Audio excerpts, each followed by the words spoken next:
Welcome to In the News for December 19, 2025. I am Brett Burney from appsandlaw.com. And this is Jeff Richardson from iPhone JD. Happy holidays, Brett. Hope you're enjoying Happy the season. holidays. I know it is. It's coming up quick. So we're recording this on the 19th. Next Friday will be the 26th. We're going to take off for fairly obvious reasons.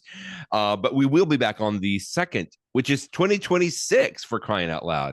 Oh my goodness, wow. Not only the holidays, but it's like it's coming up with a new year. But wow. But Apple wanted to make sure they got in an update before the end of the year. You reported on several stories that iOS 26.2 came out and is released. I just looked at my phone. I'm not quite updated yet, so I'll probably do that after the show today. Not huge, but some significant updates that happened this week. Yeah. So I was a little surprised. We knew that 26.2 was coming out at some point because it's in beta. In fact, as we're speaking right now, there is a very early beta of 26.3. So I mean, Apple's always working on the next thing. Of course. We knew there was going to be one. What surprised me is that Apple tends to release updates like this on Monday, Tuesday, sort of in the early part of the week. I don't know why. That's just what they typically do.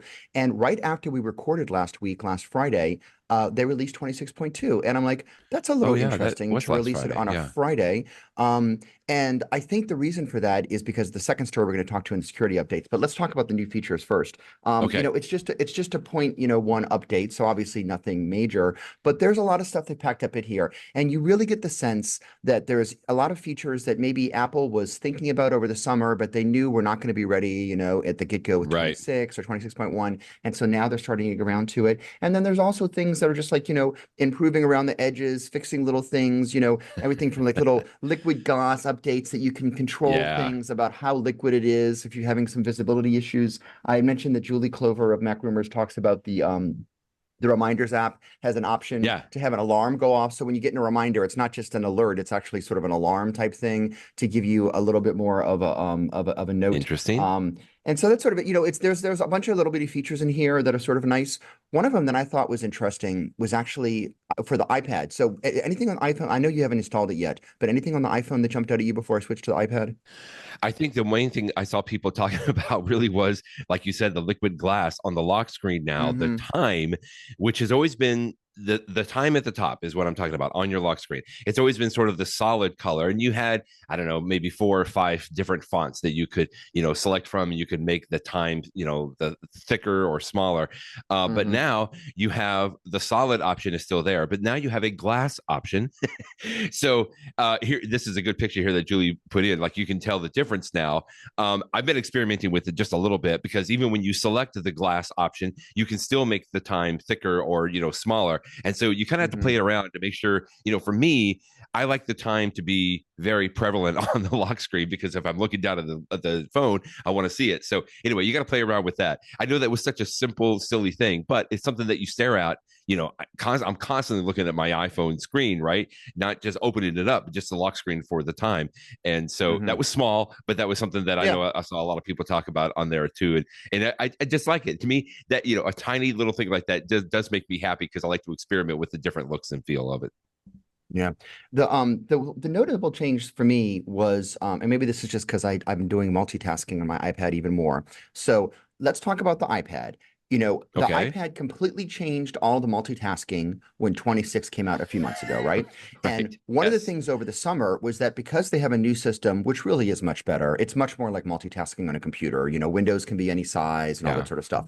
But one of the things that they originally were going to do was get rid of slide over. Slide over, remember, was that mode that came out a long time ago. And it was as Apple was trying to figure out different ways to multitask on the iPad. But the original version of slide over is you could take an app on an iPad and push it all the way off to the right of out of the right side of the screen. So like it was out of right, but there was like a little, it was just, it was at the edge and you could swipe in to bring it in, swipe out to bring it out, in, out, in, out. And it was a nice way to have an app that was, you know, at the ready whenever you needed it, but then out of the way when you weren't using it. So it wasn't ideal for an app that you were using intensely, but something that you just needed a little quickly and then put it away. It worked great. And for me, like the perfect example of this is a password manager app.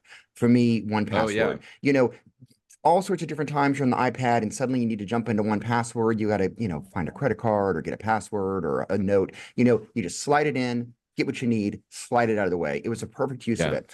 In the old system, you could actually have multiple apps in slide over mode, and they sort of like would circle spin between them. It was like the old cover flow from way back when.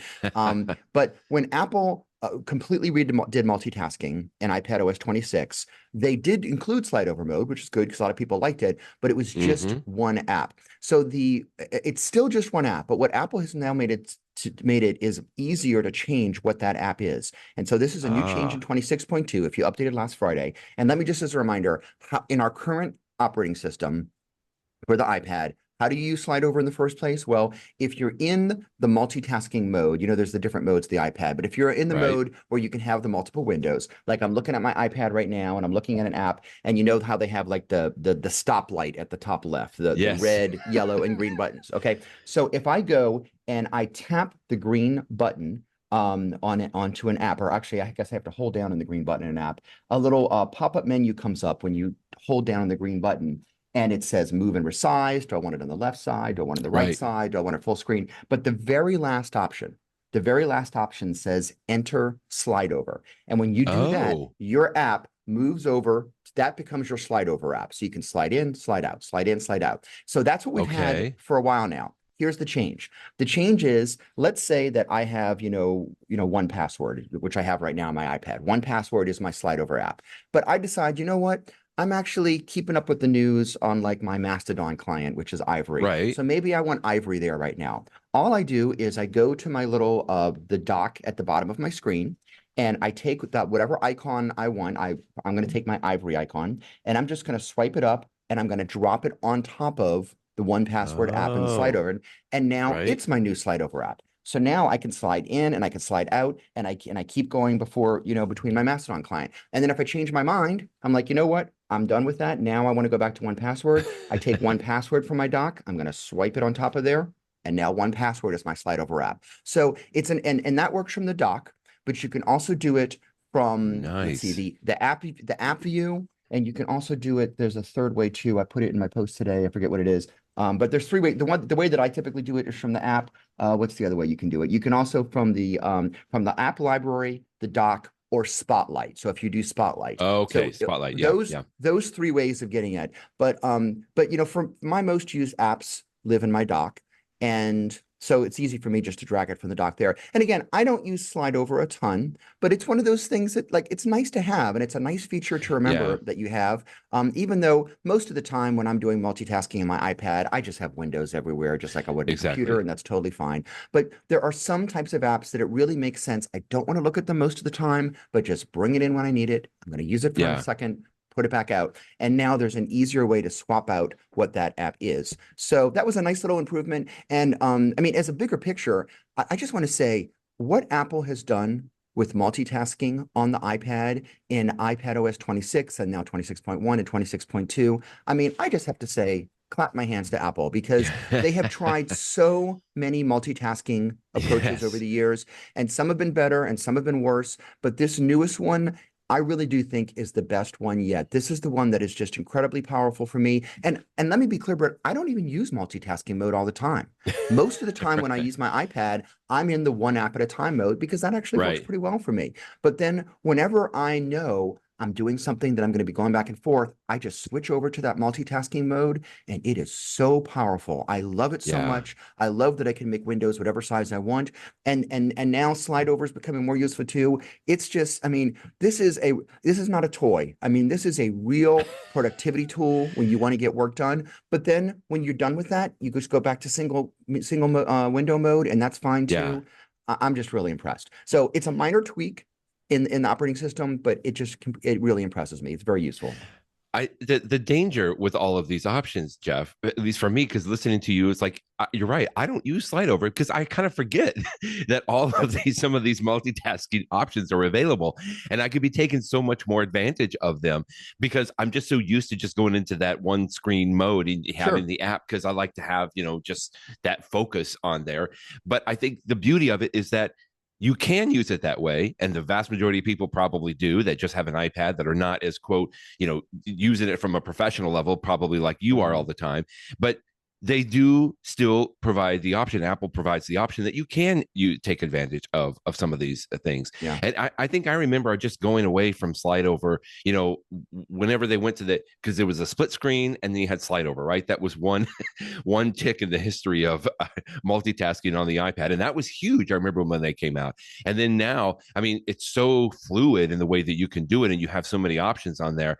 But I do remember when I was using slide over, your password manager example is great, but I would use it for like the notes. In fact, while you were talking, that's a good one too. Yeah, Jason Snell's article here. This is actually this was when he was using the 26.2 beta, but these are some good videos and showing exactly what you were describing, that he was able to pull it up just from the dock and pull that in. But like there would be a note that I would reference for some reason, or I wanted to copy paste things in all the time, and I just liked having that notes app to be so available there on the side. But I should have mentioned that too. Start using notes that Notes is a really, really good one, because sometimes I'll be like, I'll using Safari and like finding things on the internet, and I'm like, oh, like this is a sentence. I want to copy this and just stick it in a note because that's some information I'm going to want. And then like I'll go somewhere else. So yeah, notes is one I would use too. I have one complaint about slide over right now. Okay. Good on you, Apple. You're doing great with it. Here's my one complaint. I mentioned that most of the time I actually am in the single, just the old school mode of just the app fills the entire screen. I wish that slide over was available in that mode, because it's like there are lots of times where I really only need one app on the screen. I don't need to have my multi windows, and yet it would be nice to just slide in and get my password manager, slide in and get the notes app.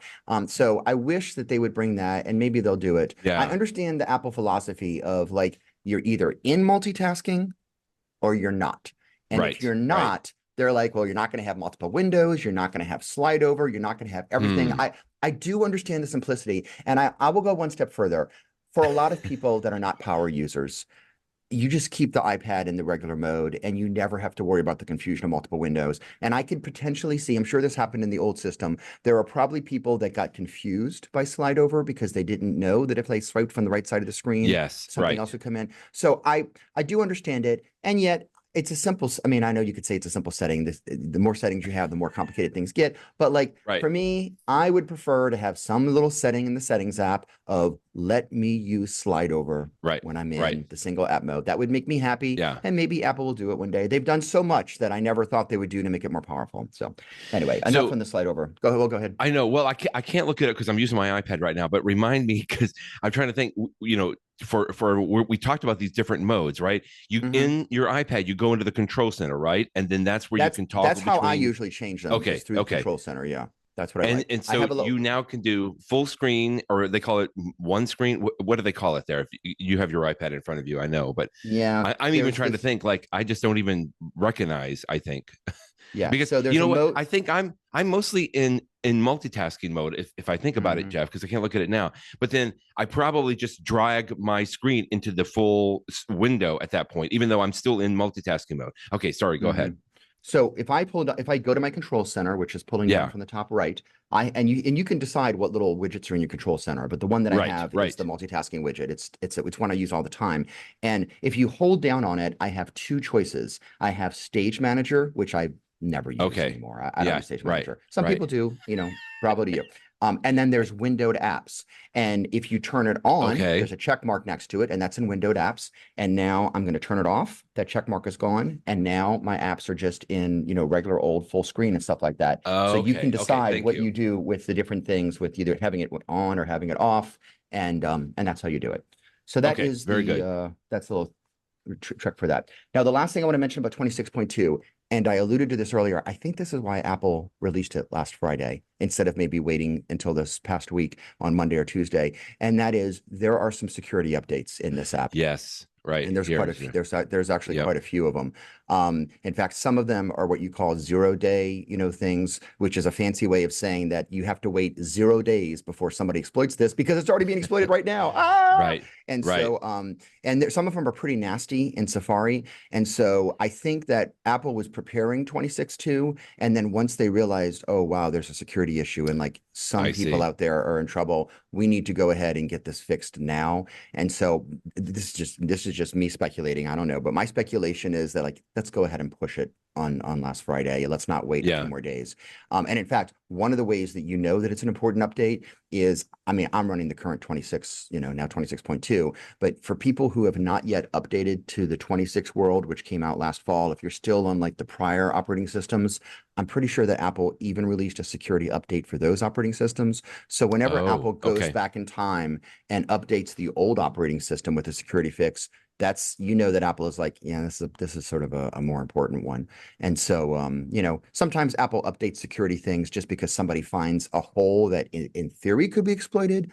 But when they fixed one that's actually somebody in the wild is actually taking advantage of it, that's a big one. And the post that you're showing from Jason Snell at 6colors, he even, recognizes some of the they're called like white hat hackers, people that hack into the operating system, but they do it for good. And this one guy, I don't know, guy or girl, I don't know his name, Rosnia Keller. And the name of the company is Totally Not Malicious Software, which is a funny name for a company who like, we're totally not malicious.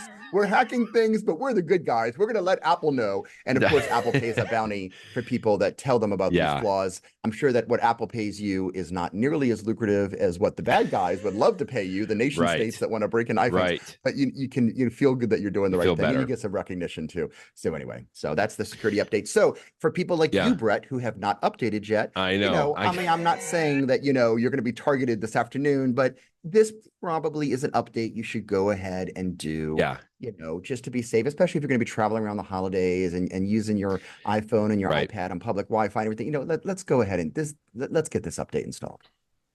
And then I'll make sure that this article from Juli Clover is included in the show notes as well, because I mean, just the list is much longer than I kind of thought that it was. Yeah, I mean, I feel like there's a lot of eye candy in here, but in addition to the security updates, there's a lot of really nice tweaks in here, and I like Juli's list here on there, so I'll make sure that that's included as well. Make sure you update your iPhone from the security standpoint on the technology side. But oh my goodness, what a crazy story you started off your post today.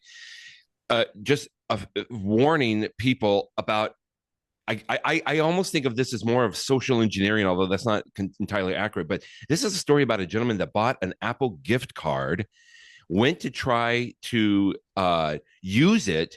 I think he was going to use it on his iCloud account in his story here.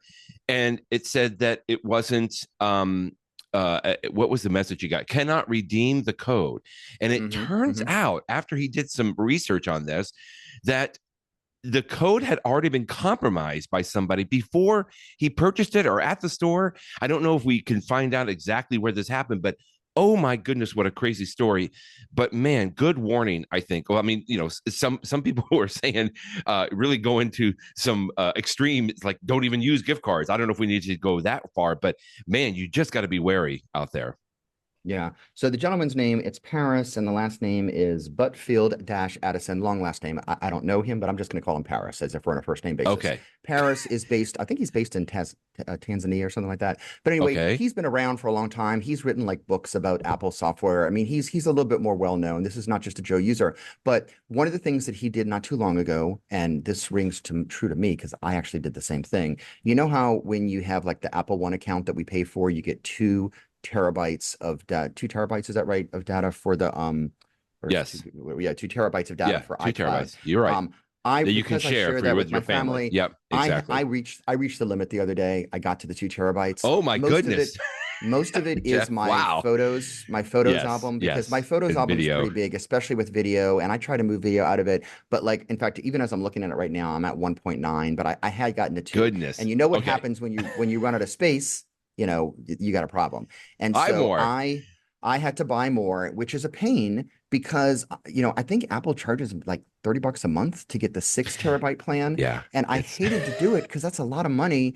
But I was like, you know what? I need to do it. Everyone in my family is using more data and it's just going to get worse over time. So, okay. So he was in the same situation, paying Apple $30 a month, times 12 months. That's a lot of money. And so he went into a store. He didn't say the name of the store, but he said it's like a major retailer. He said, think of like a Walmart in the United States or something like that. He went into this major store and he bought a $500 Apple gift card. And, sometimes you can get those on a discount. So like if you can pay $450, then at least you get like a little bit of a discount, right? So I presume that's what he did. So he bought the disc, he bought the card, and he went to go redeem it. And when he put in the card, as you just said, he got the cannot redeem code error. But the reason is because some bad guy had, they probably went into the store, they probably, scratched off the code and took it and then sealed it up again, as if it was code. And so they used the code, and then they probably used that $500 to do something nefarious because Apple had sort of flagged it. So when he went to redeem it, not only did Apple say, you don't get your $500, but one step beyond, they said, oh, and if you're the person that's using this $500, we know that you're a bad guy. And so we're going to go ahead and just completely disable your Apple account, what we used to call the Apple ID. Ouch. And he's been using Apple stuff for forever. So like all of his iTunes purchases, 25 years, movie purchases. I mean, he's got all of this stuff. I mean, this totally messes up your life. Plus, if you're a developer, this is tied to your developer account. I mean, this is, this is a huge problem. And, when I first saw this story, I'm like, oh, well, surely Apple is just going to fix this, right? But he was posting these updates to his blog, and he's like, I actually, it's hard to find someone to talk to at Apple and things like this, but he did. Right. And they said, I'm sorry, we can't do anything. And he's like, well, that's not acceptable. Like, can you escalate this to the next level? And they're like, yes, we can escalate it, but they also cannot help you. He's like, what? What are you talking about? Well, and so it effectively bricked his devices, is what he's saying in here, Jeff. I mean, when I start thinking about it, if your iCloud account is shut down, that's some serious limitations on, like, I don't know that I could share, things between my iPhone and my Mac at that point. I mean, there's some serious shutdown issues there. And he was even talking about that. He's like, I can't even access the storage on iCloud right now. Like, you can't get access to that. Your photos may or may be not be accessible at that point. I mean, there's a lot of things that are tied up. The Apple Wallet may be out of service. And if he's relying on it, to your point that you said, if he's relying on it from a work standpoint, I mean, he posts some of these messages that he's back and forth with the Apple chat, and he's pleading with them. He's begging them. He's like, I have thousands of dollars of purchase. This is legitimately a disaster. And they're like, I'm sorry for the inconvenience. I would love to help you, but I'm not able to do so.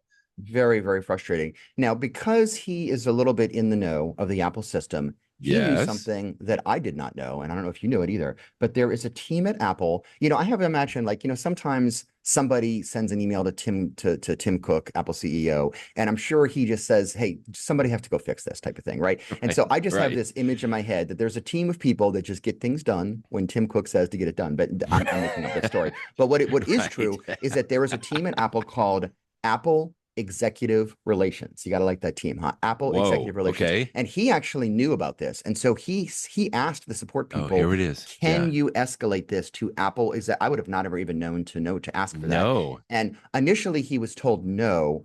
But let me say this story does have a happy ending, because 5 days after this all started, finally someone from Apple Executive Relations reached out to him. And, at the time we're recording this, just a day or two ago, he's like, it looks like it's finally been fixed. But again, so good. This is great that they fixed it for him, because that Apple could fix this. I mean, and the thing that's frustrating is Apple never officially told him why. I mean, he knows that the only thing he did was this gift card. So he put two and two together. But initially, Apple wasn't even telling him what the story was. It's like, there's no, I mean, I realize this is not the US government, but there's no due process, right? You don't know, we know as lawyers that the two aspects of due process, you learn about this in law school. It's notice and the opportunity to be heard, right? You have to be notified what's going on, and you have to have the opportunity to do something about it. He wasn't notified as to what's going on, and he had no opportunity to do anything about it. I mean, eventually he did. They shut him down. Finally got somebody. They just shut him down. Yeah. So anyway, so I mean, and again, he was somebody that was sort of, he got this pressed. It was on Daring Fireball. It was reported all over the place. So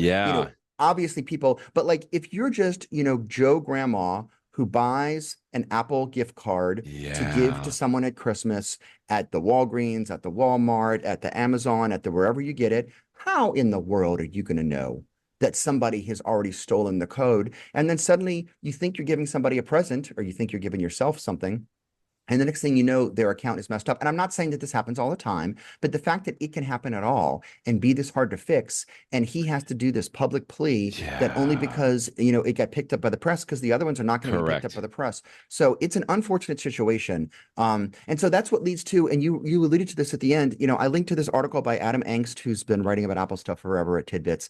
And Adam says, you know what? I don't think I would buy an Apple gift card from anyone at all, or certainly not anyone Right. besides an actual brick and mortar Apple store, because you just don't know. You don't know. Yeah. And the last thing you want to Yeah. do is get yourself into difficulties. There was an article I linked to by John Gruber and Daring Fireball that says, like, if you go into a store with a gift card and if you sort of tear it open and make sure, you know how those That's Apple gift cards have like the yeah. scratch off thing on it, and make sure, but it's like, no, if nobody's going to go into a store No and one's tear it gonna open, and right. no, you're going to look like you're the bad guy if you're doing that. And so that's Exactly. not really a solution. So this is an issue. And even if only 0.001% of gift cards have a problem, I mean, this is just something to be wary of. And I will tell you, Brett, I've done this before. There have been times when I knew I was going to be purchasing some Apple stuff and I might have an opportunity to get like a $200 gift card for like Right. 20% off. And I buy Right. it because Right. it's basically giving Sure. yourself a discount, right? But after this story, you know, I don't know. I'm gonna have to be worried about this. I think what gets me upset is that it never should have, this story should never have gone to this level. I mean, Amen. they were even telling him at one point here, he goes, one of the reps I spoke to said he has to physically go to Apple's Australian headquarters, like the physical business. Like he goes, they even put me on hold for 5 minutes while they looked up the address. I mean, are you kidding me? I mean, I feel like I'm so happy for Paris here that there was a happy ending, but I am so hopeful that somebody at Apple, maybe your Tim Cook dream team here, is thinking like, can we get something that like this has to be changed in here? And like you said, Yeah. it was only, and Paris has been great here. He puts all of these updates here at the top, but he said, it wasn't even like somebody at Apple finally said, oh well, maybe we should look at this. He goes, a lovely man from Singapore working at Apple Executive Relations, I finally at least found out or pushed it up the ladder, as it were, to get something changed on this. Otherwise, he would have just continued. Like if it was somebody like me that I didn't know this and I don't have a blog that, to maybe put all this out in the public. I mean, I would be dead in the water. Like, I don't know if there is a resolution for this other than just continuing to call this, the Apple chat and try to get them to do something. I think I'd pretty much stay away from gift cards as well. But this almost seals the deal for me. Like, I am not going to do gift cards. And like, to your point earlier that he even has this, FAQ at the very beginning because he knows people are asking this. He's like, this card was legitimately purchased, like you said, from a store. It's not eBay. It's He not had his somebody. receipt and everything else. Exactly. Yeah. He had everything on here. Like this. I'm so uncomfortable with this story, at least from the standpoint of Apple. Like, something has to be done because Apple pushes these gift cards all the time. They want you to buy all of the gift cards. So Yeah. I didn't read through all of this from Adam Engst that like not buying gift cards. I don't like that the resolution here is not to buy gift cards at all. I like that can't be the resolution. Let's hope that now that this story has gotten a lot of press, that somebody at Apple says, I mean, yes, we do have to have, Apple, I will tell you, I've seen stories that Apple has a huge problem with gift card fraud and people Apple's such a big company that people are always looking to defraud things and sell things. So, they do have a problem and they need to find the appropriate balance between security and, usability. But hopefully this story, now that it's gotten the press, will cause Apple to, rejigger things somehow to make things better in the future. But for now, it's a telltale sign. Adam does say gift cards purchased digitally with codes from Apple, he goes, are presumably safer than physical cards on retail shelves. I guess I would go with that. And when I think about it, when I've gotten gift cards, it's typically, when Apple has run a promotion to where you buy a Mac and they'll give you, $150 gift card. But that's never a physical card. Like, that's just always these digital numbers that they send directly from Apple. And those have always worked out, fine. And I guess maybe that's a little more trustworthy. But I mean, come on, Apple, like, you've got to, this of all companies, like, you need to figure this out. And you're right. Apple gift cards are always a high target because everybody wants to be able to sell those. And if you can get a discount, it's like, hey, great, I can get a discount on an iPhone or something. It's like, you've got to fix this. Yep. Another crazy story. Oh my goodness. The New York Times tech support scammer stole $85,000 from apparently a lawyer. I think he's in New York, or I'm not really sure exactly where he is, but he had an iPad issue. He apparently Googled the number for Apple support, or maybe Microsoft support. I can't really figure out exactly what he was trying to do, but the number that came up was a scammer. Like, it wasn't the actual phone number. And oh my goodness, what a terrible story on here. I don't know if this even has a happy ending yet, because the bank apparently is not refunding his money to him. Yeah, this one doesn't have a happy ending. You know, I'm sorry that we're talking about such scary stories at the I end of the year, know, but at the same like, time, this is Brett, not happy holidays. this is the time to talk about it, because It is. every I single agree. year I have noticed the number of scams increases Yeah. so much. Yeah. I will tell you, even at my own law firm, we've been having all sorts of things, you know, potential scams that we're narrowly avoiding. And whether we're talking about the iPhone, the iPad, the Mac, the PC, what the scammers want to do is they want to trick you into installing some sort of a software onto your device so that they can take it Yes. over, right? This is the Yeah. vector for everything. Now, sometimes they will send you an email that says, I am from tech support at Best Buy, or I'm, you know, and I'm from Microsoft tech support, and I need you to call this number. And, you know, most 99% of us, hopefully even more, just like, no, that's junk. But every once in a while, they will trick somebody into saying, oh, well, maybe this is legitimate. Maybe I should call and see what it is. I got one just the other day, Brett. It said that Delta was sending me $600 because I was such a loyal flyer. I'm like, well, that's a lot of money.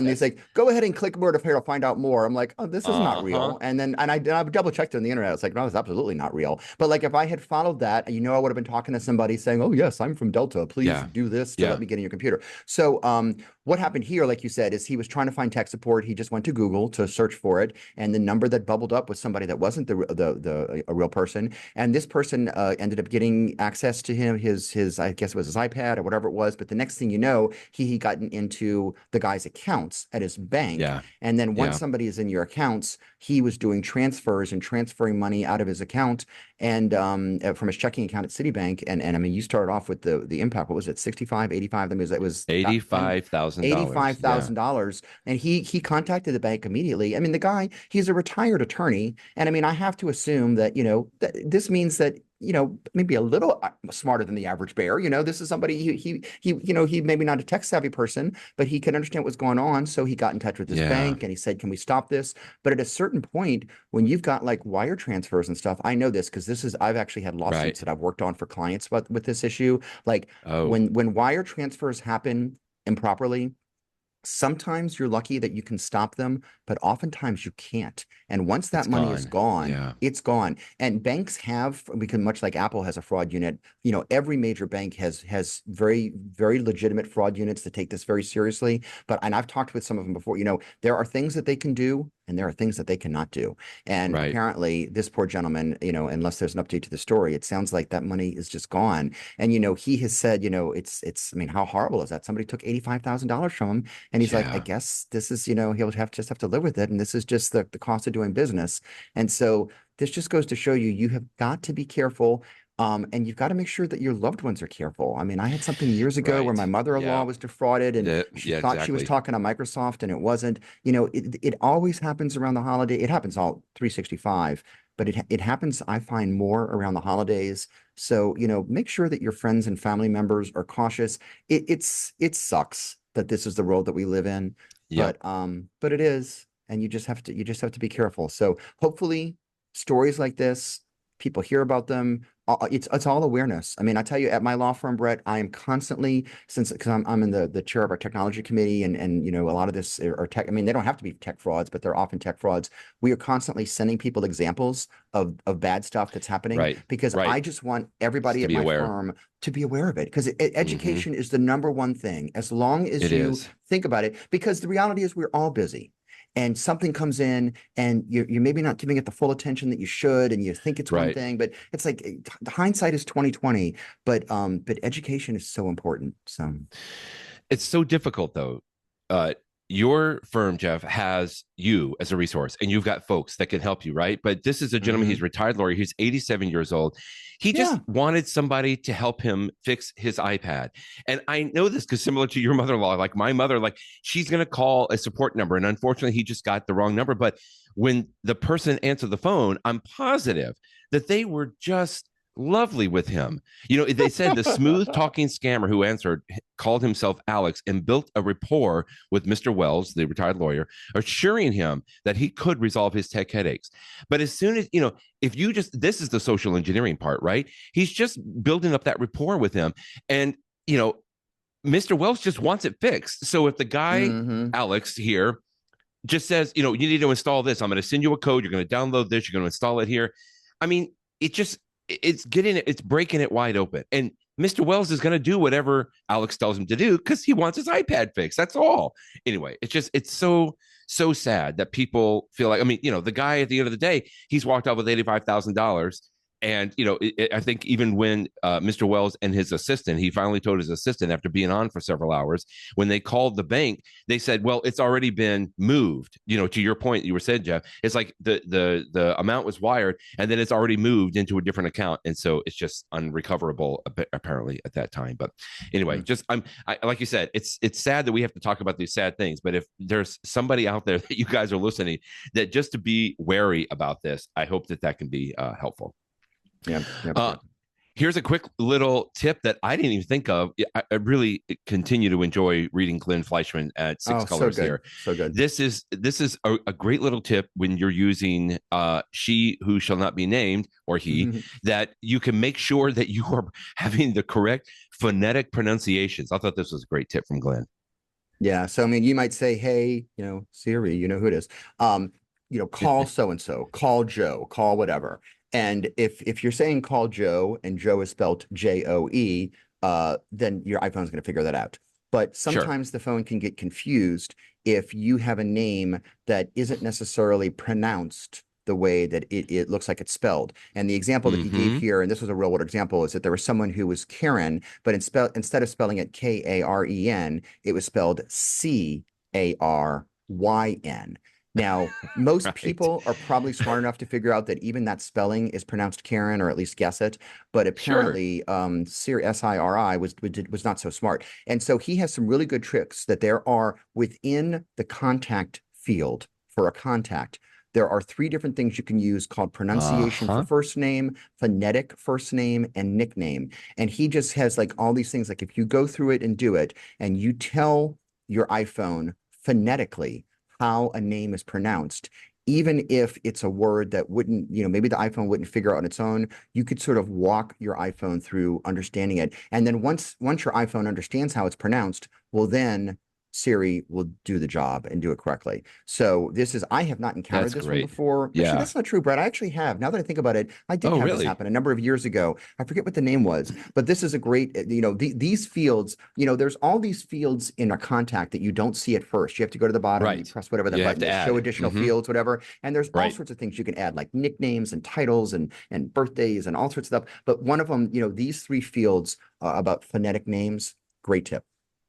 That's a great tip. And for my daughter, she has a longer, you know, formal official name, but then we shorten it all the time. And I had to put that in because when I ask my phone to call my daughter, I always just say her shortened name and I don't think about it. And at first, the first 2 or 3 times, Siri would, you know, the phone would not call my daughter. It would like, do you want to call someone? I'm like, no, I don't want to. It was like a professional, you know, contact. But I had to go in and put in, I think I did the nickname. I have to go and look on there as well. But just like you said, like there's a lot of great fields in the contacts there that you can check out. But great tip from Glenn. You had a fantastic review this week, Jeff. So thank you for this. You and I both very much enjoy Lit Software, litsoftware.com. They have been a sponsor. They're not formally a sponsor today or officially, but we continue to talk about them because they have continued to make fantastic legal specific apps for the iPad and frankly, even the Mac today. They haven't really pushed their apps to the iPhone because frankly, I don't know that it made a lot of sense several years ago, but now it does. So officially, Lit Software this past week has released, or at least you've gotten access to it, TranscriptPad on the iPhone. And I'm really excited about this. And it looks like Ian, the developer, has even posted to your review on here. I don't know that it's officially available. Like I actually downloaded it on my iPhone. So I guess it is officially available. Yeah, I know there's a lot more resources that they're going to be putting out on this. But TranscriptPad can work on the iPad. It's been able to work on the Mac for a while, and now on the iPhone. This is terrific. I first heard this app was coming out a while ago before it was announced publicly, and my initial reaction was, "What are you talking about? This is an iPad app. Why would you use an iPhone?" I mean, the word "pad" is in the name of the app. It's called TranscriptPad, not Transcript Phone.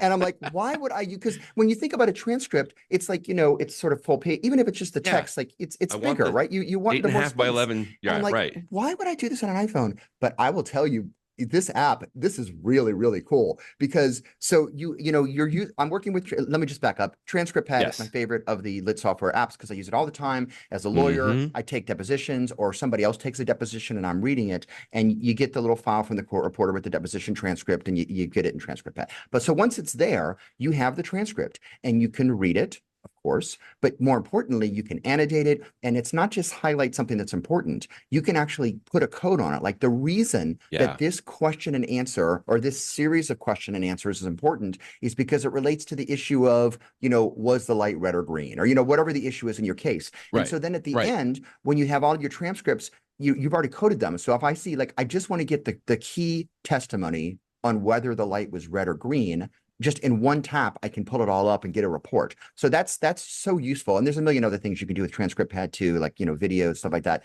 But that's an amazing feature. And so now, I save all of my transcripts to just my regular iCloud account. We were talking about iCloud before. And so since they're in my iCloud account, they're on my iPad, but they're also on my Mac. And they're also now on my iPhone. And so I have like a little test one here called Smith versus Jones, but like all of my transcripts that are in my iPad are also right here. And if I tap on it, and the thing that I never realized, and I showed a screenshot, like, how is it going to format? Like, is it going to be so tiny? Yeah. It really isn't, because what they've done is what would normally be a full line of text, they have split into 2 lines, but then they have like the line number sort of centered between it. And you look at it, Brett, and it makes perfect sense. It's like this. I can totally read this. I mean, I have a bigger iPhone because I've got the Pro, the Max, but like I can totally I can read my transcript. And so like maybe I'm on a train, I'm on a plane, I'm sitting in a doctor's office, wherever you are, and I'm just thinking about a case and doing some work. I can pull up any transcript like this. I can review it. I can say, oh yeah, this testimony is important because it has to do with whether the light was red or green or whatever the issue is. And I can tap it, and I can annotate it, and I can issue code it, and I can highlight it, and I can do all of that stuff, and that syncs back to my iPad. It's really, really useful. And like suddenly my transcripts are even more accessible for me. I mean, this is awesome because, many times you're doing serious work. I've got my iPad or I've got my computer, but sometimes all you have with you is your iPhone. I was just in court yesterday, Brett, and something came up, and I just happened to be able to pull it up on my device, and I was like, thank goodness I could do this. Things come up, right? You want to be able to have access to it. So all of that is cool. But there's a fun feature too, which is TranscriptPad has this feature that it can read a transcript to you. And I'm like, when am I gonna want to have read a transcript to me on my iPad? I would not.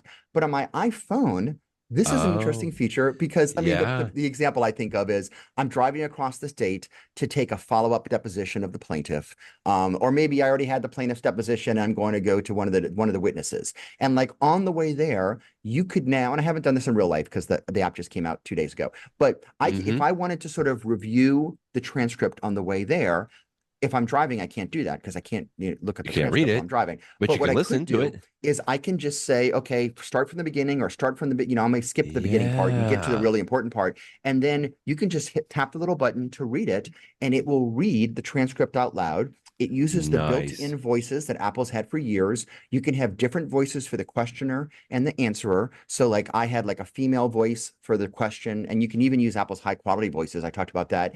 So I have a female voice for the question. I have a male voice for the answer.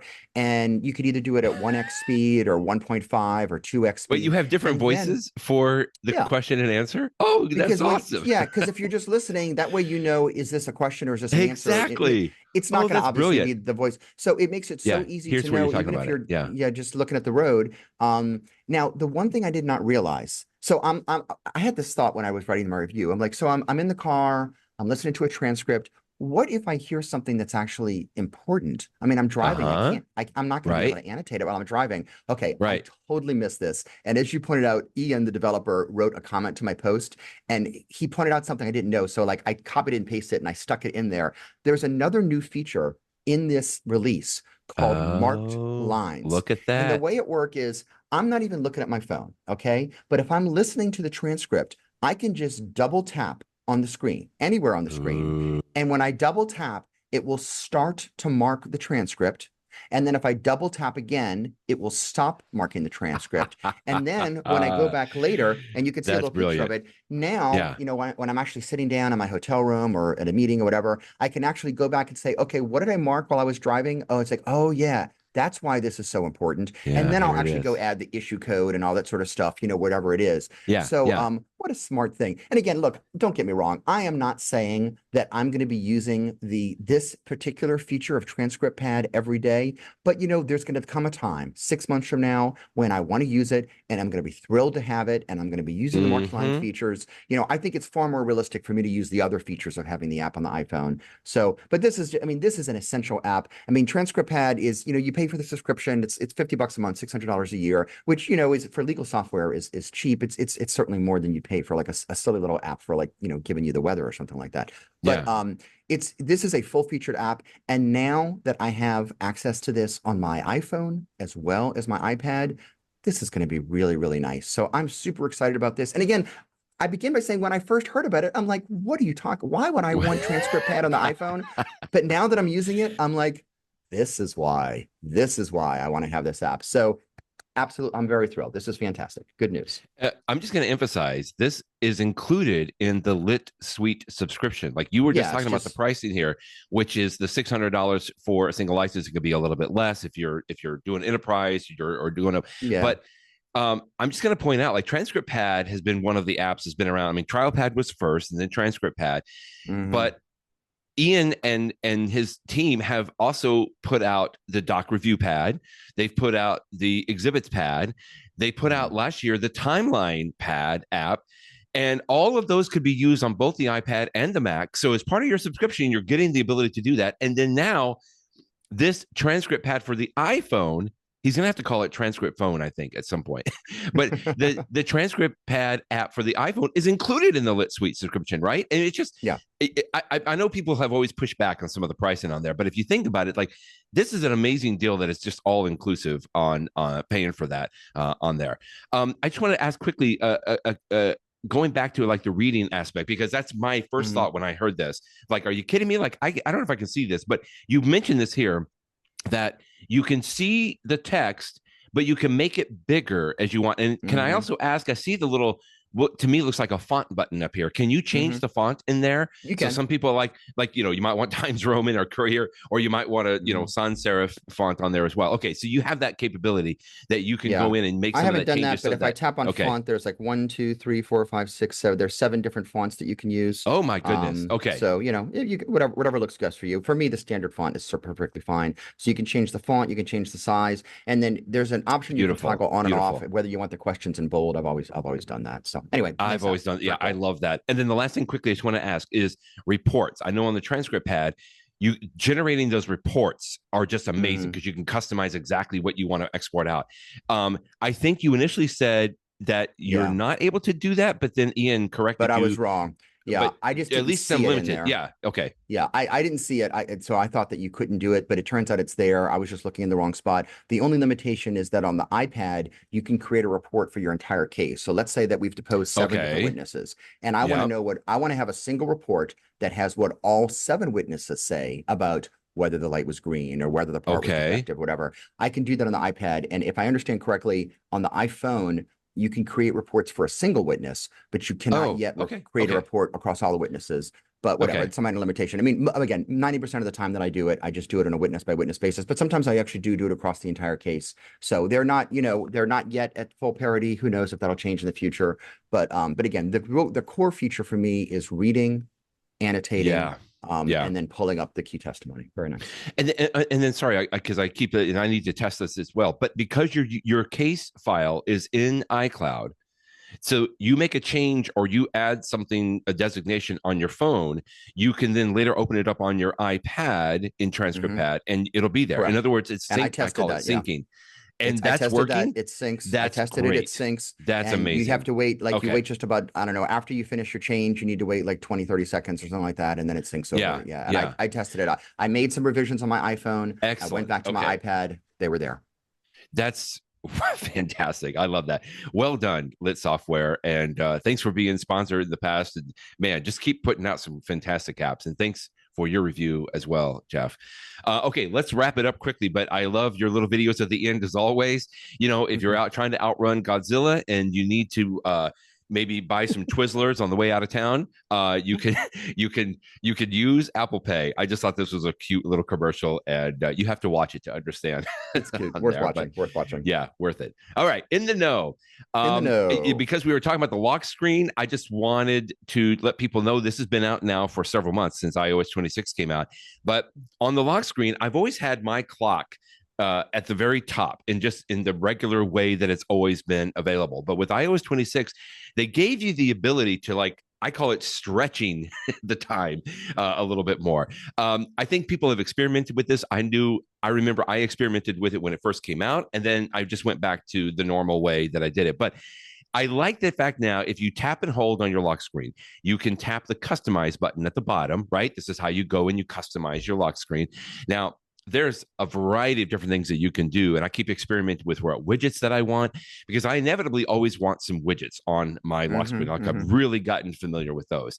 So one of the things with the widgets, though, that I don't like is that I can't have what do they call it? The depth effect. You know, like if you can see the screenshot here, like the clock can go behind pieces of a picture if you have like for your wallpaper.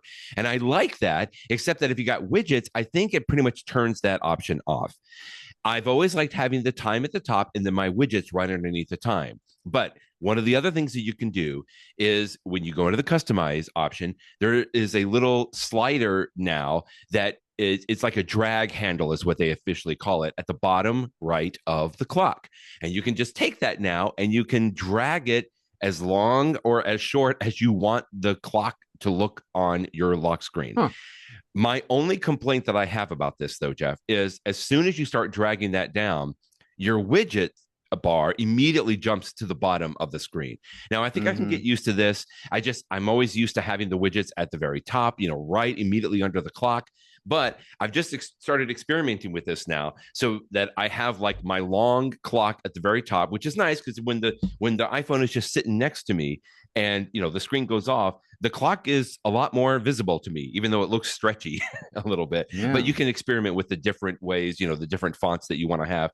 Plus, you can experiment with whether you want it to be glassy now or, you know, frosted time or just the regular solid time on there. But my tip is that's available now. It's fun to play with, and maybe you'll find, you know, a better way that you like the way your clock looks. I'm going to try it now. I just don't like that the widgets are at the bottom, but again, I think I've just got to get used to that. But that's my tip today on the lock screen. This is cool. Thank you for this tip, Brad. I did not know this. And I just changed it because my lock screen picture right now is a picture of my kids. And it's actually sort of a fun picture because it's a picture we took at the beach where there was like a fire pit. And, you know, if you have a, what is it called? Like a live, whatever that thing, you know, the live photo, like whenever it means like the flames sort of flicker in front of it, it makes it sort of cool. But I personally had not been using widgets on my lock screen. Now I use the two widgets at the bottom that have been there forever. So I've got like a flashlight and the camera at the bottom, but I had not been using widgets at the top. And so I just went in and I like that, as you said, it's a slider. So like you can control exactly how big you want it. So I didn't make it the full size because that would cover my kids' heads. I just made it like 2/3 of the way and it looks cool. Just a little bit. And what I like about it is when my iPhone is in the mode where the screen is turned off, as you just said, now the time is bigger, so it's easier to see. I'm going to keep this. Thank you. I did not know that you could play around with it. Is this is new in iOS 26? Yeah, I didn't even. It was in 26. Remember? Yeah, that was the I knew big they had the thing stretchy thing that was automatic, but I did not. What I did not know is that you could control it the way that you've just taught me. I know. Very cool. And I don't know that for sure. That's why I brought this up today, because I don't know for sure. Like, I feel like when it first came out, you could either have the regular look or you could have the long look, and you couldn't customize like how big or small that you needed. Maybe it was out. Somebody can correct us. But now you have that little drag bar now, and I just think that that's really neat that you can customize as much as you want it. I wish they would let you still put the widget bar underneath the clock wherever you have it. But for whatever design choice that they make, maybe I like the widgets at the bottom. I'm gonna try that out and see. Brett, what widgets do you use, just out of curiosity, in your widget bar, if you don't mind Right sharing? now, so I keep experimenting with them. Right now, I've got I do the 4 circle. So I've got weather, I got the Shazam app, so I can jump into Shazam. I've got Flighty on there because it tells me like my next flight and everything. And then I've been putting the Chat GPT voice connector in there. So in other words, I could just pull that up quickly without opening unlocking the phone, right? And then have a conversation or ask it about something so that it can be. I don't even subscribe to ChatGPT still yet, but you can use a little bit every day, just based on the free version on that. And frankly, a lot of the stuff that I'm doing, it's just like, hey, tell me, I just passed, this landmark. Tell me a little bit about it, if I'm driving or something like that. And I've been enjoying that. But then I still have the 2 little buttons at the bottom as well. And right now that goes to CalcBot. That's a calculator app that I enjoy because I use this all the time as calculator. And then the other one, I have Google Translate, because when we traveled internationally, I was able to pull that up quickly on there. But it's like, I love having as many widgets, for whether it's my iPhone or my Apple Watch. I try to just squeeze as much as I can in there. Okay, well, that's a great tip. Thank you. So my tip for the week is also related to the lock screen, and it is this. Oh, good. I use my iPhone camera all the time. It's fantastic. We've talked about it a million times. I love the iPhone camera. You know what I don't really use, or for that matter, don't really care much for, is my iPad camera. In fact, if Tim Cook walked in my front door right now and said, Jeff, it just turns out that for the last 6 months, we disabled your iPad camera, I would say, Mr. Cook, I have not noticed, because I don't use it. I mean, I never use it. But the one time it does come up is sometimes when I pick up my iPad, okay, and I just happen to touch it on the right side. I'm the lock screen's on, right? It's off. There's nothing on the screen, and I just happen to swipe it from the right side. You know what happens when you swipe from the right side? It starts the camera.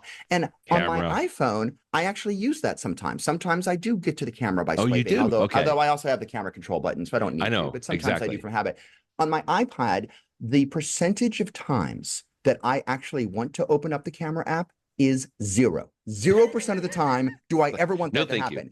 Right. And yet it will happen. So I pick up my iPad and I happen to touch it the right side. And the next thing you know, I'm looking at pictures, or even worse, sometimes it's in the selfie mode, and then I'm looking at myself. I don't need to see my face, for goodness sakes. Like, go away. Go away. I have despised this feature on the iPad for so long. Wow. Okay. So anyway, I'm going on my little high horse. So we talked about iOS 26.2, which came out last Friday. iPad OS 26.1, which came out like the first week of November, it actually finally added the feature to turn off launching the camera from your lock screen. Now on the iPhone, I haven't done anything about it, and I linked to an article from MacRumors that showed it on the iPhone. But on the iPhone, I kept it as this. But what I have done is on my iPad. So if you bring up that picture that I just sent you before we started recording, I mean, this is just a simple screenshot. But you open up the settings app, you go down to the word camera on the left, and then there's all these options for camera, and one of the options is called lock screen swipe to open camera. And I turned that puppy off. And I tell you what, life is better, because now I no longer have this camera automatically open up when I never want it to be there. And, thank goodness. So our long national nightmare is over. I'm so happy Apple fixed this. And it's a silly little thing, but like stupid little things that bug you makes a big difference to you. When they're finally solved, it's like, yay, thank goodness. So anyway, that's my tip. So, I mean, again, if you don't know what I'm talking about, fine. But if you do know what I'm talking about, then you absolutely know what I'm talking about, that this is an annoyance. It's annoying. You pick up your iPad, you do not want the camera app to open, and now you can make it that it will never happen again. And on those once in a blue moon time, when I actually do want to use the camera on the iPad, like sometimes for iPhone JD, I want to take a picture of my iPhone, and I can't take a picture of my iPhone when my iPhone's in the picture. So I just have my iPad, and I'll use my iPad to take a picture of my iPhone. But it happens so rarely. If I want it to happen, just launch the camera app, or use the control center and launch the camera app from there. But I do not want to do it from the swipe screen. So that's my tip of the week. I am glad to hear that it finally came to the iPad, and I know that I've got to turn that off, because just like you, I would encounter that. But I remember when this came out for the iPhone, and I did the same thing. I turned it off. I don't like swiping. In fact, it's the same thing. I'm not quite as passionate about it as you, but I don't like swiping across. And now that since I got the 17 Pro with the camera button, I'm like, not only did I want to turn that off on my iPhone, but we were just talking about the buttons, the little widgets on your iPhone lock screen. By default, it was a camera. And I even changed that. I was just going through my buttons there. I don't need the camera widget on the bottom because I've got this camera button, which I have to say, because I had a 15 Pro, I skipped the 16 Pro. So I didn't have the camera button like you did with the 16 Pro. But when I upgraded to the 17 Pro, that camera button is just absolutely fantastic. I use it all the time. I didn't turn on, I don't have the camera widget on my lock screen, and I turned off the swipe on my iPhone because if I need the camera, I've got the camera button, and having that button was a big deal. But I'm thrilled to know that it's also available for the iPad, and I'm going to do that as soon as we stop recording, which we've come to the end of it today, which is great. We won't talk next week. We'll be off for December 26th, but we will be back and plan to record the first episode of 2026 on January 2nd. Happy holidays, everyone. Jeff, as always, thanks, and we'll talk with you in 2 weeks. Thank you, Brett. Merry Christmas, Happy Hanukkah, Happy Holidays. I hope everybody has some great time with friends and families. Talk to you soon. Bye-bye, everybody.